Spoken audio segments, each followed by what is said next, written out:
एसई को रि-एक्जाम को रिजल्ट आइसकेको छ। रिजल्ट हेर्नको लागि कसरी हेर्ने म तपाईहरुलाई यो भिडियोमा जानकारी दिनेछु। रिजल्ट हेर्ने दुईवटा तरिका छ। पहिलो तरिका भनेको वेबसाइटबाट हेर्न सक्नुहुनेछ। मार्कसिट सहित तपाईहरुले मजाले वेबसाइटबाट हेर्न सक्नुहुनेछ। वेबसाइटबाट हेर्नको लागि गुगल अथवा तपाईहरु सबैको मोबाइलमा यो क्रोम ब्राउजर हुन्छ। यसलाई ओपन गर्नुस् र तपाईहरुले माथि सर्चमा के टाइप गर्नु भने see.ntc.net.np लेखेर यसरी सर्च गर्नुस् र त्यसपछि यो वेबसाइट आउनेछ। पहिलो वेबसाइट ओपन गर्नुस् र त्यसपछि यहाँनेर यस्तो पेज ओपन हुन्छ। अब तपाईहरुले मार्कसिट सहित हेर्नको लागि चाहिँ यहाँनेर तपाईहरुले यो अप्सनमा ग्रेड सिट भन्ने अप्सनमा क्लिक गर्नुस्। ग्रेड सिट भन्ने अप्सनमा यसरी क्लिक गर्नु भएपछि यहाँनेर तपाईहरुले यसरी जुम गर्न सक्नुहुनेछ। यहाँनेर तपाईहरुले आफ्नो सिम्बल नम्बर लाउनु पर्ने हुन्छ। अल्फाबेट लाउनु पर्दैन। अल्फाबेट बिनाकै तपाईहरुले सिम्बल नम्बर यहाँनेर लाउनु पर्ने हुन्छ।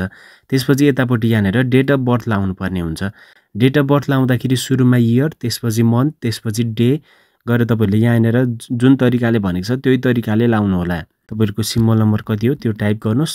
सो टाइप गर्नु भएपछि यहाँनेर रिजल्ट भ्यू रिजल्टको अप्सनमा क्लिक गर्नुस् र तपाईहरुको रिजल्ट यहाँनेर मार्कसिट सहित सबै तपाईहरुको के भयो रिजल्ट कुन सब्जेक्ट लाग्यो सबै यहाँनेर देखाउने छ। र अर्को तरिका भनेको तपाईहरुले मोबाइलको मेसेज बक्समा आउनुस् र तपाईहरुले 1600 मा चाहिँ टाइप गर्नुपर्ने हुन्छ SEE क्यापिटलबाट स्पेस त्यसपछि आफ्नो सिम्बल नम्बर लाएर चाहिँ सेन्ड गर्नु भएपछि तपाईहरुले यहाँनेर रिजल्ट हेर्न सक्नुहुनेछ। यसरी मेसेजबाट पनि तपाईहरुले एकचोटी मेसेज पठाउँदाखेरि तपाईहरुको थोरै पैसा लाग्छ 2-3 रुपैयाँ। त्यसपछि तपाईहरुको रिजल्ट शो हुनेछ। तपाईहरुले यो दुई तरिकाबाट वेबसाइटबाट त्यसैगरी मेसेजबाट मजाले रिजल्ट हेर्न सक्नुहुनेछ। र तपाईहरुको रिजल्टमा कुन ग्रेड आयो त कमेन्ट गर्नु होला र यस्तै खाले भिडियोहरु हेर्नको लागि हामीलाई सब्स्क्राइब गरेर राख्नु होला।